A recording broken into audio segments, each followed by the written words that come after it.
அதிகாரம் 26. அப்போஸ்தலர் நடபடிகள் புஸ்தகத்தில் அப்போஸ்தலர்களுடைய பிரசங்கங்களும் அவர்கள் அனுபவித்த பாடுகளும் பின்னி பிணைந்து எழுதப்பட்டிருக்கிறது. அப்போஸ்தலருடைய காலத்தில் அவர்களுடைய ஊழியங்களையும் அவர்கள் அனுபவித்த உபத்திரவங்களையும் வேறு பிரிப்பது மிகவும் கடினமாகும். அதுபோலவே எரேமியா தீர்க்கதரிசியின் அனுபவமும் உள்ளது. எரேமியா கர்த்தருடைய வார்த்தையை ஜனங்களுக்கு உண்மையாய் பிரசங்கிக்கிறார். ஆசாரியரும் தீர்க்கதரிசிகளும் எரேமியாவின் ஊழியத்து நிமித்தமாய் அவரை துன்பப்படுத்துகிறார்கள். தனக்கு உபத்திரவங்கள் வந்தாலும் தன்னை துன்பப்படுத்துகிறவர்களுக்கு முன்பாக எரேமியா தன்னுடைய ஊழியத்தில் உண்மை உள்ளவராய் இருக்கிறார். யூதாவின் பிரபுக்களில் சிலரும் அவர்களுடைய மூப்பர்களில் சிலரும் எரேமியாவை அற்புதமாய் பாதுகாக்கிறார்கள். எரேமியாவை போலவே உரியா என்னும் தீர்க்கதரிசியும் கர்த்தருடைய வார்த்தையை சொன்னார்.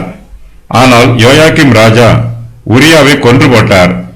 எரேமியாவுக்கோ கர்த்தருடைய கண்களில் கிருபையும் மனுஷருடைய கண்களில் தயவும் கிடைத்திருக்கிறது.